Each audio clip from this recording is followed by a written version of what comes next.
नमस्कार, आप देख रहे हैं आपका अपना चैनल भिवानी हलचल और खबरों के संग में मैं हूं मनोज कुमार। आइए सबसे पहले डालते हैं एक नजर आज की हेडलाइंस पर।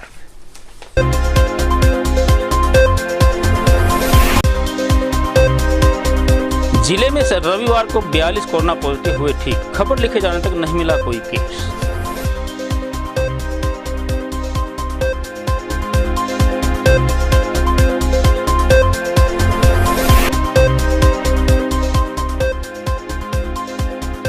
वार्ड नंबर 11 में हुआ मूलभूत सुविधाओं का अभाव, मटके फोड़कर किया गया प्रदर्शन।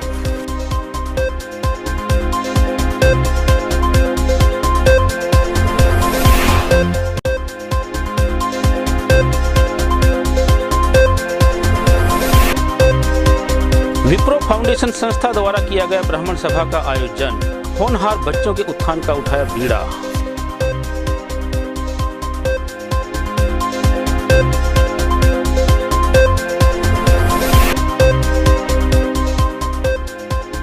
एक्स सर्विसमैन जन कल्याण सेवा समिति ने विभिन्न मांगों को लेकर किया सरकार के खिलाफ प्रदर्शन।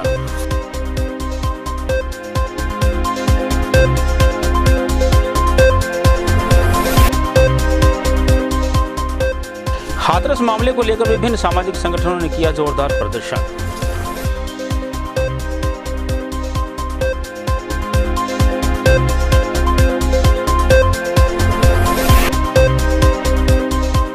अनेक कर्मचारी संगठनों ने हाथरस मामले को लेकर निकाला कैंडल मार्च, न्याय दिलाने की उठाई मांग।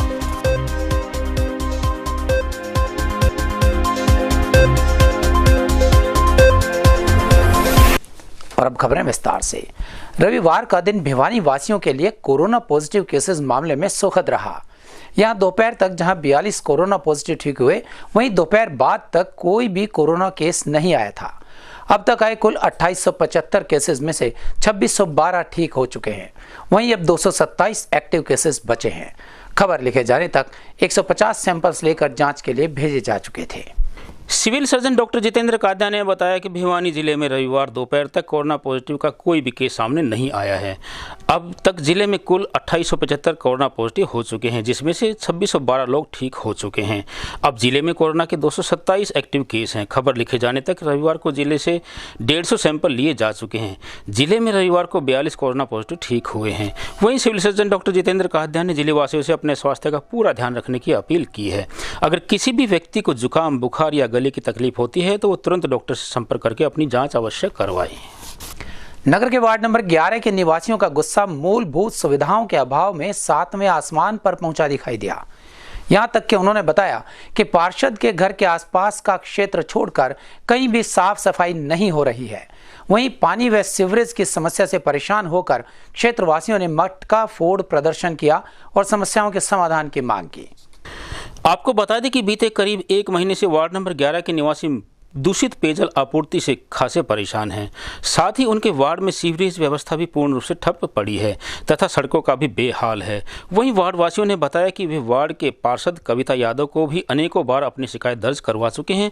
उनकी शिकायत के उपरांत पार्षद प्रतिनिधि ने बताया कि उनकी समस्या का शीघ्र समाधान हो जाएगा, लेकिन लोगों का कहना है कि पार्षद के घर पर सभी मूलभूत सुविधाएं उपलब्ध हैं तथा उन्हें चुनने वाले मतदाता पानी, सड़क, सीवरेज व्यवस्था के अभाव से जूझ रहे हैं। वार्डवासियों ने एकत्रित होकर विभाग के खिलाफ मटके फोड़कर अपना प्रदर्शन किया और शीघ्र मूलभूत सुविधाएं उपलब्ध करवाने की मांग की। मेरा नाम गौरव है, 11 नंबर वार्ड के निवासी हम। हमारी कॉलोनी में ये देखो सर कैसा पानी आ रहा है। हर एक कॉलोनी से 2-3 बीमार, सब सारे फैमिली बीमार पड़ी है हर एक घर में। अब बताओ क्या करें, कोई फैसिलिटी नहीं। आप ये देख लो, पानी देख लो एक बार कैसा पानी आ रहा है। सबको बता दिया, कोई ले ही नहीं रहा है। ये अपना एमएलए है, ये ऐसा है। गलती तो हमारी, हमने ये एमएलए बना दिया। इससे बढ़िया तो गांव का माहौल बढ़िया है। गांव में कम से कम सरपंच सुनता तो है, यहाँ पे एमसी को सुनता नहीं है। अपने घर से मतलब रहता है। मैं किताबों बोलती हूँ 11 नंबर वार्ड से। यहाँ ना सीवर, ना कोई ढंग सर का रोड, न रात गंद आता पानी में। पानी के लिए भी तिसाई मरते हैं। इससे तो सड़क गांव में बस जाए वो बढ़िया है। का पानी तो ना पीवा, यो रंगा का पानी तो नहीं पीवा। कोई हमारी सुनाई नहीं करा है। सबके पास हम जाए और कोई रोड को सुनाई किसी चीज की भी नहीं करे हैं। और लेकिन पैसे आ जाते हैं, बैठ जाते हैं अपने पैसे लेके हमारी कोई सुनाई नहीं करती। मैं वार्ड नंबर 11 सचिन, अपने इस कॉलोनी में बहुत बड़ी समस्या चल रही है।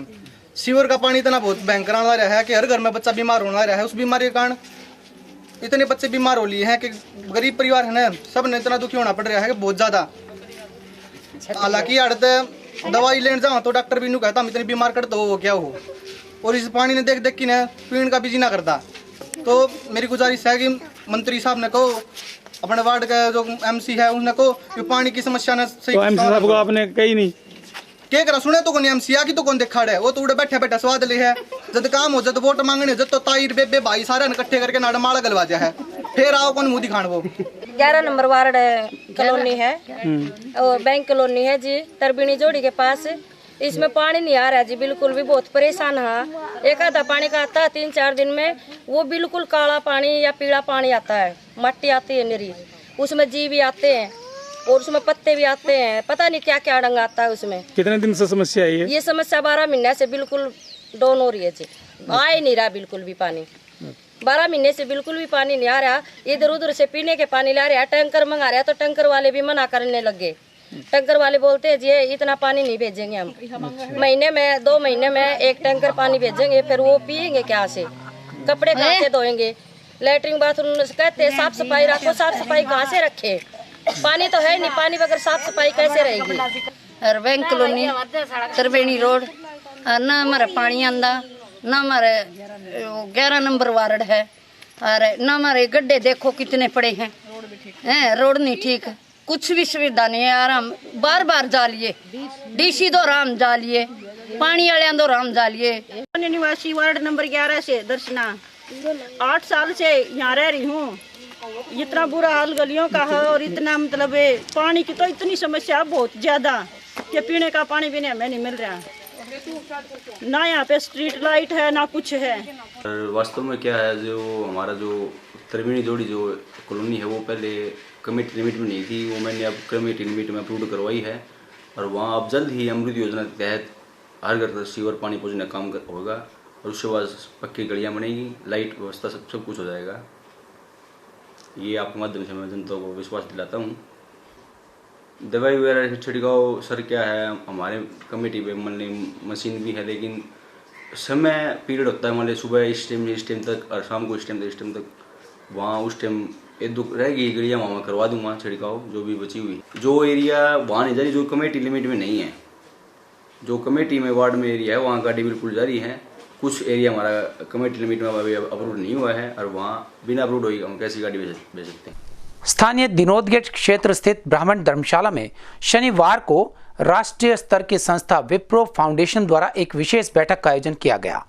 इस कार्यक्रम में ब्राह्मण समाज के प्रबुद्ध व्यक्तियों ने हिस्सा लिया। इस संस्था के माध्यम से समाज के उत्थान के लिए अनेक कल्याणकारी योजनाओं के बारे में विस्तार से जानकारी दी गई। रविवार को दिनोद गेट स्थित ब्राह्मण धर्मशाला में विप्रो फाउंडेशन संस्था द्वारा एक बैठक का आयोजन किया गया। बैठक की अध्यक्षता करते हुए संस्था के प्रदेश अध्यक्ष कुलदीप वशिष्ठ ने बताया कि उनकी संस्था द्वारा ब्राह्मण समाज के गरीब होनहार बच्चों के उत्थान, पढ़ाई इत्यादि के लिए अनेक कल्याणकारी योजनाएं चालू की गई हैं। वहीं उन्होंने ब्राह्मण समाज के व्यापारियों, राजनीतिक व्यक्तियों व मेधावी छात्रों के उत्थान के लिए हर संभव सहायता प्रदान करने की जानकारी दी। उन्होंने ये भी कहा कि उनकी संस्था द्वारा कोविड-19 के चलते पूरे देश में लगभग 15 लाख लोगों के लिए भोजन की व्यवस्था की थी। विप्र फाउंडेशन एक राष्ट्रीय स्तर पे विप्र समाज की संस्था है, और अब हम लोग ने हरियाणा में पूरे जितने भी जिले हैं सभी जिलों में हम अपनी कार्यकारिणी का गठन कर रहे हैं। उसी को ध्यान में रखते हुए आज हमने भिवानी में अपना कार्यक्रम रखा है, और बहुत ही जल्द भिवानी की कार्यकारिणी का भी गठन करेंगे। आज है वो एकजुटता से आगे बढ़े और विप्र फाउंडेशन अपने समाज के विप्र बंधुओं के एकजुटता के लिए, उनको आगे बढ़ाने के लिए बहुत ही व्यापक स्तर पर प्रदेश में नहीं पूरे राष्ट्र में कार्य कर रहा है। कार्यक्रम चल रहे हैं, और जिसमें अभी जो कोरोना काल का ही आप ले लीजिए, पूरे देश में हमने लगभग 12 लाख मास्क विप्र फाउंडेशन की पूरे देश की इकाइयों ने लोगों में बांटे हैं। लगभग 12 से 14 लाख लोगों को हमने भोजन की व्यवस्था की है, और इस तरह के बहुत से कार्यक्रम कर रहे हैं। और एक हमारी बहुत बड़ी मुहिम चल रही है जिसमें हम जो विप्र समाज के अंडर प्रिविलेज बच्चे हैं और वो प्रतिभाशाली हैं, आगे जीवन में आगे बढ़ना चाहते हैं, आगे हायर एजुकेशन लेना चाहते हैं, उनके लिए विप्र फाउंडेशन 50,000 से लेकर 2 लाख रुपए तक का एजुकेशन लोन मुहैया कराता है, जो कि उनको पढ़ने के लिए वो सहायता की जाती है। और जब वो कमाने लग जाएं तो वो धीरे धीरे वो पैसा वापस विप्र फाउंडेशन को अपनी सहूलियत के हिसाब से दे दें, ताकि वो और बच्चों के भी काम आ जाए। और हमने इसे एज ए लोन देते हैं, क्योंकि उससे एक बच्चे का स्वाभिमान भी बना रहता है कि उसके दिमाग में ये नहीं होता कि मैं दान के पैसे से बनाऊँ।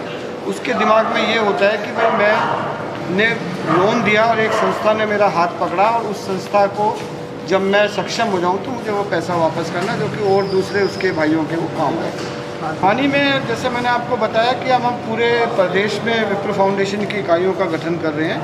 उसी कड़ी में आज हमने भिवानी का कार्यक्रम बनाया और बहुत जल्द ही विप्र फाउंडेशन की भिवानी इकाई का एक मजबूत इकाई का गठन करेगा। कोई भी संस्था का अगर गठन होता है तो उस संस्था का काम होता है अपनी संस्था के लोगों को ऊपर उठाना। इसी तरीके से विप्र फाउंडेशन भी जो ब्राह्मण समाज है उसको ऊपर उठाने का कार्य लगातार पिछले 10 सालों से करता चला आ रहा है। जैसा कि हमारे अध्यक्ष कुलदीप जी ने आपको बताया कि कोई भी गरीब परिवार है उसकी हम कैसे मदद कर सकते हैं, उसके बच्चे को पढ़ाकर नौकरी दिलाकर उसकी मदद कर सकते हैं। विप्र केयर की जो योजना हमारे अभी शुरू हुई है, उस योजना के अंतर्गत हम जो है कोई भी गरीब कन्या, ब्राह्मण की कन्या का अगर विवाह होता है तो उसमें हम 11,000 जो है विप्र फाउंडेशन की तरफ से मदद में देते हैं।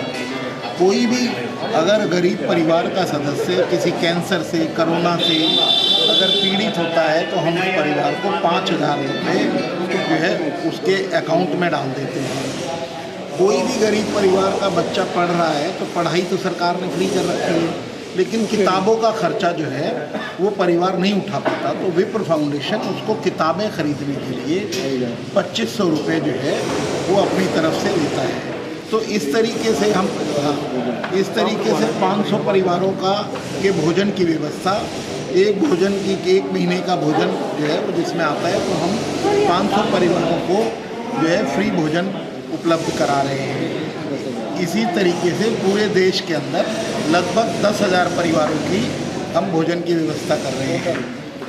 और उसके साथ हम गुड़गांव के अंदर हमने जाके देखा, एक ओल्ड एज होम नाम की संस्था थी कोरोना के अंदर, वो बिल्कुल भूख से पीड़ित हो गई थी।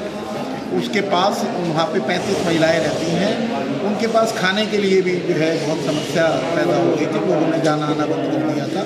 हमने वह महसूस करा तो हमने उस संस्था को पूरे 1 साल के लिए उनके खाने पीने की पूरी व्यवस्था हमने विप्र फाउंडेशन की तरफ से कर दी, उसको अडॉप्ट कर लिया और पूरे 1 साल की हमारे खाने पीने की पूरी व्यवस्था उनकी। भिवानी के प्रबुद्ध गणमान्य नागरिक आज समाज के जुड़े हुए सभी ने अपना कीमती टाइम दिया, सभी ने अपनी जो भी परेशानियाँ, जो भी चीज़ें साझा करी हैं, और एक जो विप्र फाउंडेशन का अच्छा संदेश गया है और जो बातों का निष्कर्ष निकला है उसका यही है कि ये सब मिलजुल के ना और इस मुहिम को, इस संस्था को आगे बढ़ाएंगे। शहर के गणमान्य प्रेम मामूला जी, तो बड़ा अच्छा ये रहा। अशोक जी, मैं समझता हूँ कि आने वाले टाइम में इसके अच्छे। हमारे को विप्र फाउंडेशन का गठन करना, विप्र फाउंडेशन का उद्देश्य है उन्नत समाज, उन्नत राष्ट्र। यही एक इस संगठन का उद्देश्य है कि हमारे समाज में उन्नति हो, राष्ट्र में उन्नति हो, और इस संगठन को हम धरातल तक, गांव देहात तक, ब्लॉक स्तर तक, जिला स्तर तक, गांव स्तर तक इस संगठन को हम धरातल तक लेकर जाएंगे, इस योजनाओं को लेकर के जाएंगे, तभी हमारे राष्ट्र का और हमारे समाज का उत्थान होगा, बचाव होगा। यही हमारा इस संगठन का मेन उद्देश्य है। स्थानीय नेहरू पार्क में रविवार को एक्स सर्विसमैन जन कल्याण सेवा समिति की बैठक का आयोजन किया गया। इस बैठक में बताया गया कि सरकार द्वारा लागू किए गए 1 रैंक 1 पेंशन में अभी कुछ कमियां हैं, जिन्हें तुरंत प्रभाव से दूर किया जाए। वहीं समय पर पेंशन दिए जाने के बारे में भी यहां चर्चा की गई। रविवार को एक्स सर्विसमैन जन कल्याण सेवा समिति सदस्यों ने स्थानीय नेहरू पार्क में एक बैठक का आयोजन किया। बैठक में भूतपूर्व कर्मचारियों ने 1 रैंक 1 पेंशन, समय पर पेंशन का न मिलना व पेंशन निर्धारण में अनेक खामियों के बारे में चर्चा की गई। वहीं इस बारे में सूबेदार धर्मपाल व सूबेदार मेजर हरिकिशन वर्मा ने बताया कि उन्हें समय पर पेंशन तक नहीं मिलती है। वहीं उन्होंने CSD कैंटीन के 2 दिन से अधिक दिनों तक बंद होने की सूचना समाचार पत्रों के माध्यम से उन तक पहुँचाने की मांग की। हाँ जी, आपका नाम? मैं सचिव हरिकिशन शर्मा, जन कल्याण सेवा समिति भिवानी के आज मासिक बैठक संपन्न हुई है, जिसकी अध्यक्षता कप्तान महावीर सिंह ने की। हमारी मीटिंग के दौरान हम लोगों ने जो समस्याएं आज हैं उसके ऊपर चर्चा की।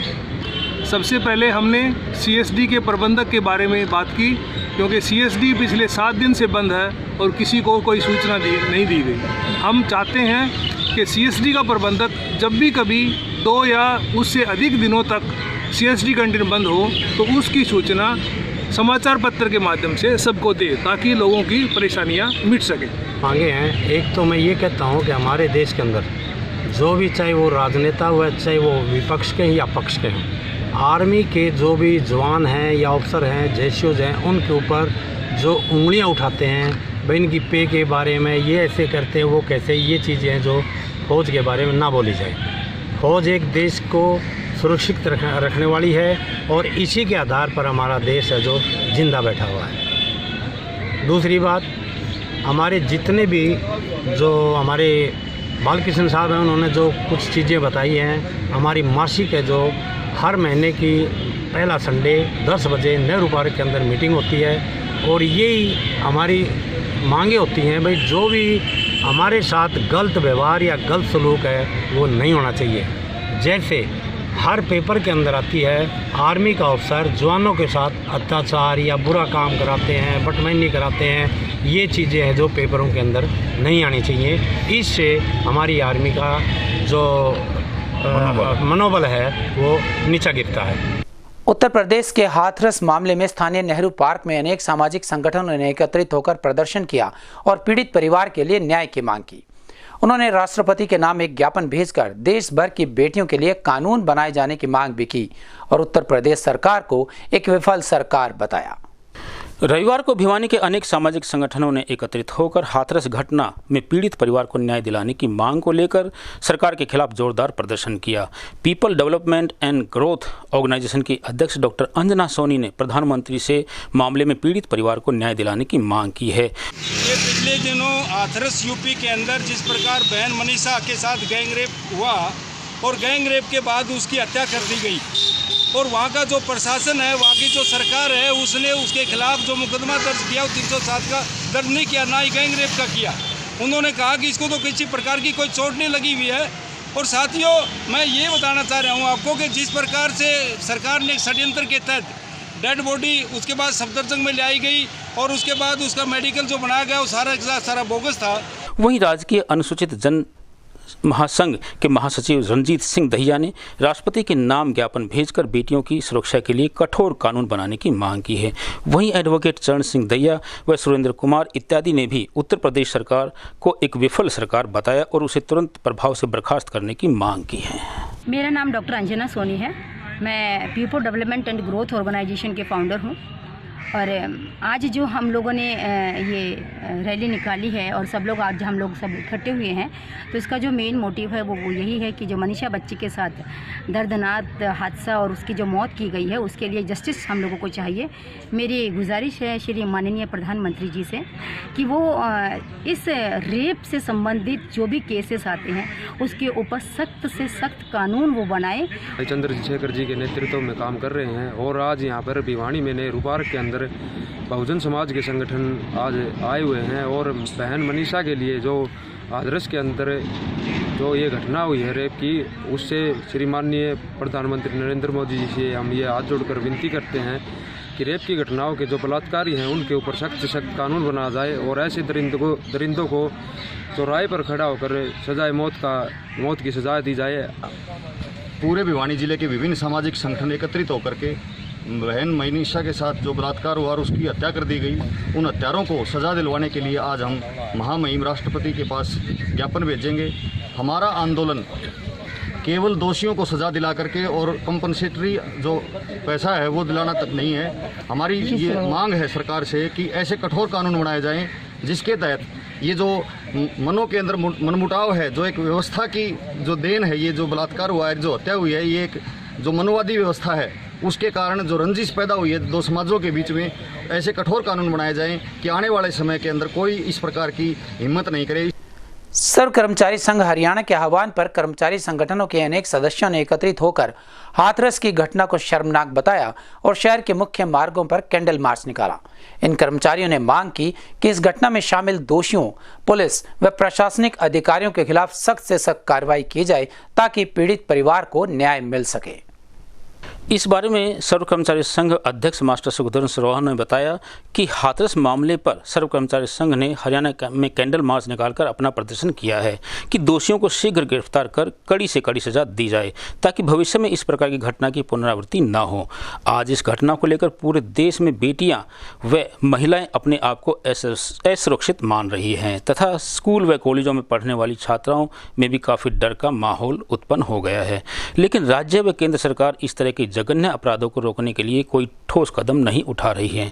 आम जनता इस पीड़ित परिवार को न्याय दिलाने की मांग को लेकर प्रजातांत्रिक तरीके से मांग कर रही है। सर्व कर्मचारी संघ का जिला प्रधान आज पूरे प्रदेश में सर्व कर्मचारी संघ के आह्वान पर शाम 5:30 से लेकर ये कैंडल मार्च का कार्यक्रम किया जा रहा है। ये जो उत्तर प्रदेश के अंदर हाथरस के अंदर ये जो मनीषा जो लड़की थी उसके साथ जो बलात्कार की जो घटना हुई है और उसके साथ जो दरिंदगी की है उन लोगों ने, और उसके बाद उसकी जो वहाँ हॉस्पिटल के अंदर सफदरजंग हॉस्पिटल दिल्ली में जो उसकी मृत्यु हुई है और मृत्यु होने के बाद उसके शव को मतलब पुलिस प्रशासन द्वारा रात को सौंपा गया, इसकी हम कड़े शब्दों में निंदा करते हैं। ये कहना चाहते हैं कि ये बहुत ही दर्दनाक घटना हुई है, जितनी भी निंदा की जाए इस घटना की उतनी कम है। और जिस तरीके से प्रशासन ने, सरकार ने इस मामले को डील किया है वो बहुत ही निंदनीय है। एक तो समय रहते उस लड़की को इलाज नहीं करवाया, समय रहते उसकी मेडिकल जांच नहीं की, और जब वो लड़की मर गई उसके बाद परिवार को शव देने की बजाय प्रशासन ने इस तरह से व्यवहार किया जैसे वो बहुत बड़ी अपराधी थी। और फिर गांव में उस परिवार को ढाढ़स बनाने के लिए जो भी सामाजिक संगठन, राजनीतिक संगठन, पत्रकार वहाँ जा रहे थे, सबको रोक दिया एक तरह से और बंदिशें लगा दी। ये प्रजातांत्रिक प्रणाली में ये जो तरीका अपनाया है योगी सरकार ने, योगी सरकार के प्रशासन ने, ये बिल्कुल गैर कानूनी है, गैर लोकतांत्रिक है।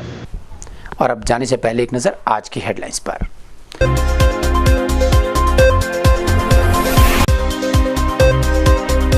जिले में रविवार को 42 कोरोना पॉजिटिव हुए ठीक, खबर लिखे जाने तक नहीं मिला कोई केस।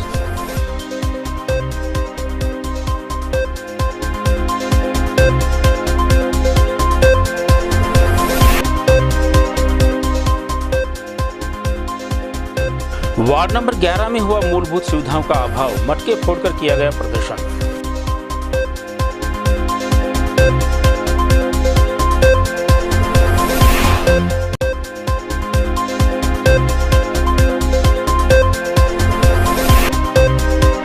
विप्रो फाउंडेशन संस्था द्वारा किया गया ब्राह्मण सभा का आयोजन, होनहार बच्चों के उत्थान का उठाया बीड़ा।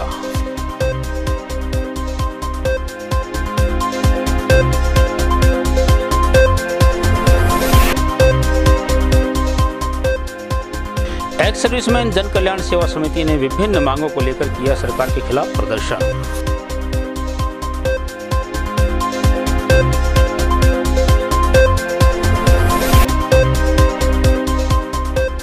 हाथरस मामले को लेकर विभिन्न सामाजिक संगठनों ने किया जोरदार प्रदर्शन।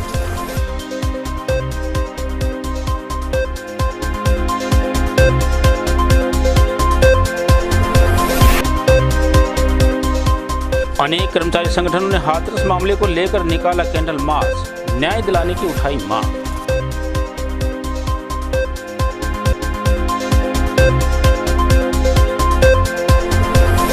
हमारे संग में बस इतना ही। अगले अंक के लिए देखते रहिएगा आपका अपना चैनल भिवानी हलचल।